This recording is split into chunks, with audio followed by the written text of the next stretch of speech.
Hi అండి, అందరికీ నమస్కారం. శ్రీ మాత్రే నమః, శ్రీ వారాహి మాతే నమః. శ్రావణ మాసంలో లక్ష్మీదేవికి శుక్రవారం రోజు ఖచ్చితంగా అందరూ ఆడవారు పూజ చేస్తూ ఉంటారు. కానీ నైవేద్యంగా ఇవి పెట్టడం వల్ల చాలా అంటే చాలా అద్భుతమైన ఫలితాలను పొందవచ్చు. లక్ష్మీదేవికి నైవేద్యంగా పెట్టవలసినవి ఇవి మాత్రమే పెట్టాలి. అవేమిటి అనేది ఇప్పుడు తెలుసుకుందాం. మొదటిది దద్దోజనం.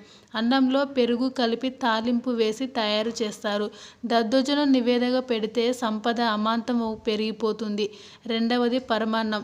ఆవు పాలతో బియ్యాన్ని చేసి ఉడికించి వండడం. ఆవు పాలతో చేసిన పరమాన్నాన్ని నైవేద్యంగా పెట్టండి.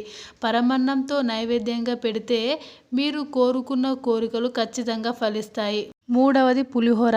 పులిహోరను నైవేద్యంగా పెడితే భార్యాభర్తల మధ్య అనురాగం ఖచ్చితంగా పెరుగుతుంది. అలాగే పుత్ర ప్రాప్తి కలుగుతుంది. నాలుగవది పొలగం. బియ్యం పెసరపప్పు కలిపి వండుతారు. ఈ పొలగాన్ని నైవేద్యంగా పెడితే మీ కుటుంబంలో ఎలాంటి గొడవలు రాకుండా అమ్మవారు అనుగ్రహిస్తారు. చిన్న చిన్న పరిహారాలు చేయండి.